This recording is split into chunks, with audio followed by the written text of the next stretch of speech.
രാഷ്ട്രീയത്തിലേക്ക് വന്നാൽ നിയമസഭാ തെരഞ്ഞെടുപ്പിൽ UDFന് ഭൂരിപക്ഷം ലഭിച്ചാൽ മുഖ്യമന്ത്രി സ്ഥാനത്തേക്ക് ഇല്ലെന്ന് പ്രതിപക്ഷ നേതാവ് VD സതീശനും KPCC അധ്യക്ഷൻ K സുധാകരനും.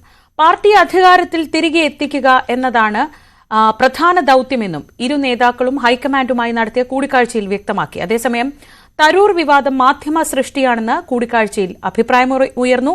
News 18 exclusive. നേതൃത്വത്തിനിടയിലെ അധികാര തർക്കങ്ങളും അഭിപ്രായ ഭിന്നതകളും നിയമസഭാ തെരഞ്ഞെടുപ്പിലെ ജയസാധ്യതകളെ ബാധിക്കുമെന്ന് രാഹുൽ ഗാന്ധി വ്യക്തമാക്കിയതിന് പിന്നാലെയാണ് മുഖ്യമന്ത്രി സ്ഥാനത്തേക്കില്ലെന്ന് പ്രതിപക്ഷ നേതാവ് VD സതീശൻ തുറന്നു പറഞ്ഞത്. മുഖ്യമന്ത്രി സ്ഥാനത്തേക്ക് തന്നേക്കാൾ യോഗ്യതയുള്ളവർ ചർച്ചയിൽ പങ്കെടുക്കുന്നുണ്ടെന്നും VD സതീശൻ പറഞ്ഞു. താനും സതീശനും മുഖ്യമന്ത്രി കസേര ലക്ഷ്യമാക്കിയല്ല ചുമതലകളിൽ തുടരുന്നതെന്നും പാർട്ടിയെ അധികാരത്തിൽ തിരികെ എത്തിക്കുകയാണ് ദൗത്യമെന്നും KPCC അധ്യക്ഷൻ K സുധാകരനും ഹൈക്കമാൻഡിനെ അറിയിച്ചു. കൂട്ടായ നേതൃത്വത്തിന് മാത്രമേ പാർട്ടിയെ അധികാരത്തിൽ തിരികെ എത്തിക്കാൻ കഴിയുമെന്നും ഹൈക്കമാൻഡ് പ്രതിനിധികൾ യോഗത്തിൽ അഭിപ്രായപ്പെട്ടു. അതേസമയം കോൺഗ്രസ് അധ്യക്ഷൻ ഉൾപ്പെടെയുള്ളവരുമായി നടന്ന കൂടിക്കാഴ്ചയ്ക്ക് മുമ്പ് കേരളത്തിൽ നിന്നെത്തിയ നേതാക്കളിൽ ഒരു വിഭാഗം ഗ്രൂപ്പ് യോഗം ചേർന്നത് അധ്യക്ഷ സ്ഥാനത്തേക്ക് മറ്റൊരു പേര് നിർദ്ദേശിക്കാനാണെന്നാണ് വിവരം.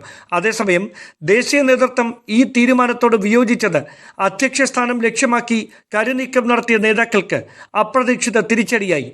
ശശി തരൂർ വിവാദം മാധ്യമ സൃഷ്ടിയാണെന്നും തരൂർ മനസ്സിൽ പോലും വിചാരിക്കാത്ത കാര്യങ്ങളാണ് മാധ്യമ വാർത്തകളിലൂടെ പ്രചരിച്ചതെന്നും കൂടിക്കാഴ്ചയിൽ അഭിപ്രായമുയർന്നു. ആദ്യ ലേഖനം പ്രസിദ്ധീകരിച്ചതിന് പിന്നാലെ തരൂരിനെതിരെ രൂക്ഷ വിമർശനവുമായി രംഗത്തെത്തിയ രമേശ് ചെന്നിത്തല ഹൈക്കമാൻഡുമായി നടന്ന കൂടിക്കാഴ്ചയ്ക്ക് ദിവസങ്ങൾക്ക് മുമ്പ് തരൂരുമായി ഫോണിൽ ബന്ധപ്പെട്ട് അഭിപ്രായ ഭിന്നതകൾ പറഞ്ഞു തീർത്തതായാണ് വിവരം. കൂടിക്കാഴ്ചയിൽ ഇരു നേതാക്കളും അടുത്തടുത്ത കസേരകളിൽ ഇരുന്നതും മഞ്ഞുരുകലിന്റെ സൂചനയായി.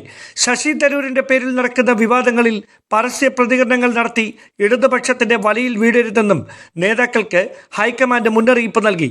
അതേസമയം ദേശീയ നേതൃത്വവുമായി നടത്തിയ കൂടിക്കാഴ്ചയിൽ താൻ ഒരിക്കൽ പോലും ഉന്നയിക്കാത്ത വിഷയങ്ങളാണ് തന്റെ പേരിൽ വ്യാജമായി പ്രചരിക്കുന്നതെന്ന് ഫേസ്ബുക്ക് പോസ്റ്റിലൂടെ KPCC അധ്യക്ഷൻ വ്യക്തമാക്കി. ഇത് തെറ്റായ മാധ്യമ സംസ്കാരമാണെന്നും അദ്ദേഹം വിമർശിച്ചു. Dan Kurian, news 18, Thiruvananthapuram.